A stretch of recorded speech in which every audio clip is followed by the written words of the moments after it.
Aujourd'hui, on n'est pas des pigeons, on va tester des hamburgers.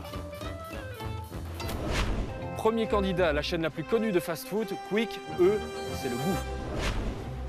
Deuxième candidat, la friterie chez Gabi à Namur, élu meilleure friterie namuroise en 2011 par le journal La Meuse. Et dernier candidat, My Burger, Lionel Lambert, vous ne le connaissez pas, mais moi je le connais très bien. Son concept, un hamburger artisanal, son slogan, le goût du plaisir. My Burger, c'est un petit marchand ambulant et ses produits, il va les chercher tout près de chez lui. Boucher, boulanger, maraîcher, tout est local.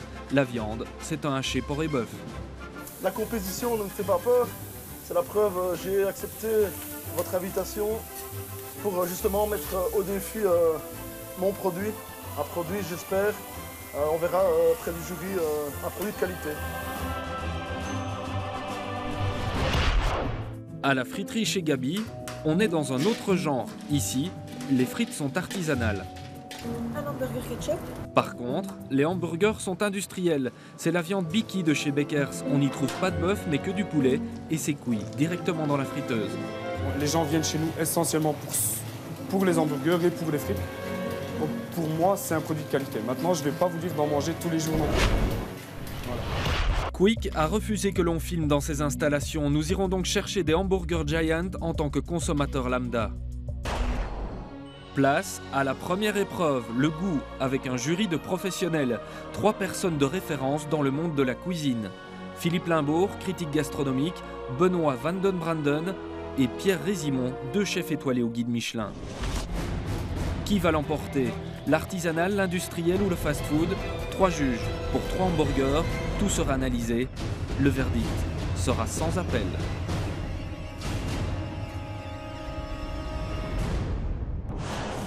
Mais avant ça, nous avons récolté d'autres échantillons de ces 3 hamburgers pour les porter à l'Institut Paul Lambin, un laboratoire spécialisé dans les denrées alimentaires.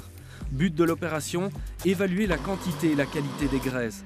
Chacun des hamburgers contient des mauvaises graisses, ce que l'on appelle des acides gras saturés, et chacun sera coté sur 10. Le Giant de chez Quick pèse 171 grammes et représente 535 kcal. On y retrouve 21,8% de lipides et au total 10,6 grammes d'acides gras saturés. On recommande de ne pas dépasser une certaine quantité de graisse saturée sur la journée et le Giant apporte la moitié de cette quantité d'acides gras saturés. Donc c'est vrai que c'est pas génial, mais enfin bon, c'est pas non plus avec un repas, on n'explose pas non plus notre plafond d'acides gras saturés. Le hamburger artisanal est plus lourd avec 222 grammes et 559 kcal, 16% de lipides, c'est un peu moins, avec au total 8,9 grammes d'acides gras saturés. Il a la même cote que le Giant parce qu'il avait un petit peu trop de viande et que par là, comment dire, il apporte un peu trop de protéines et peut-être un peu trop de lipides aussi par rapport à ça. Il aurait pu, disons, en mettant une quantité de viande plus faible, baisser son apport lipidique et finalement arriver un peu plus en tête. Le Biki Burger de chez Gabi est le plus volumineux avec 225 grammes. Il représente 809 kcal et 22,4% de lipides, dont 11 grammes d'acides gras saturés. Le hamburger à lui tout seul, il dépasse ce qui est conseillé pour un repas et en plus, au niveau de sa composition nutritionnelle, c'est celui qui est le plus riche, voilà, qui apporte le plus de lipides saturés par rapport aux autres hamburgers. Les cotes sont sévères, il va falloir se rattraper sur le goût.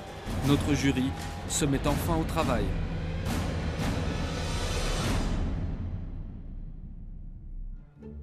Premier à passer, le Biki Burger de friterie. Ça me rappelle un truc, mais je sais plus quoi. Et moi, ça me rappelle rien du tout, justement. Donc la salade. Mais déjà, visuellement, je pense qu'on était prévenus. C'est un remède contre l'amour, ça. Hein.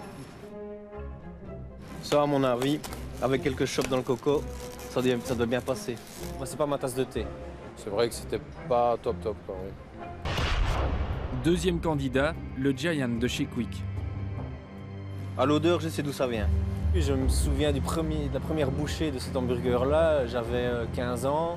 C'est un hamburger que tout le monde connaît, que tout le monde a goûté une fois dans sa vie. Il n'y a rien à faire, la salade, ça apporte un plus. Bah, le fromage donne un petit truc aussi. Hein. Ouais, ça remplit bien. Hein. Ouais. Ouais, c'est très bon. C'est relativement bien fait, quoi. Donc le pain est de bonne qualité, la viande également. Voilà. Le jury termine par le hamburger artisanal. Déjà, l'aspect visuel, on voit que c'est quelque chose qui est très bien fait. Le pain est de qualité, il est croustillant. C'est pour les grandes gueules, là, ça. On a un goût, une mâche qui sont vraiment chouettes. Et puis, bon, ben, on a, avec un hamburger, on a assez pour la soirée. Et comme ça, on aimerait manger plus souvent. Moi, ça, c'est top. Hein. Ça, c'est vraiment gai. Si, en fait, on pouvait en avoir comme ça, j'en mangerais volontiers tout le temps. Peut-être un peu plus de salade. Chouette. Ouais, pour un peu plus de croquant. Ouais. Le moment est venu de délibérer. Voici les notes du jury pour le goût. Dernier, le Beaky Burger avec 4 sur 10. Deuxième, Quick avec 6 sur 10. Et premier, l'artisanal avec 8 sur 10. Ici, si on les goûte les uns après les autres, c'est flagrant. Au total des deux épreuves, le hamburger artisanal l'emporte devant Quick et le Beaky Burger. C'était aussi le plus cher à 4,50 €. La qualité a évidemment un prix. Moi j'ai réalisé, j'ai pensé, j'ai inventé une idée de créer des hamburgers avec des produits locaux et frais, tout simplement comme tout le monde pouvait faire chez soi. Alors, vous pouvez le voir aussi sur ce diplôme. Ce hamburger obtient une note de 6,5 sur 10, une note très sévère. Ça veut juste dire une chose, c'est qu'un bon hamburger, une bonne crasse, ça se consomme avec modération.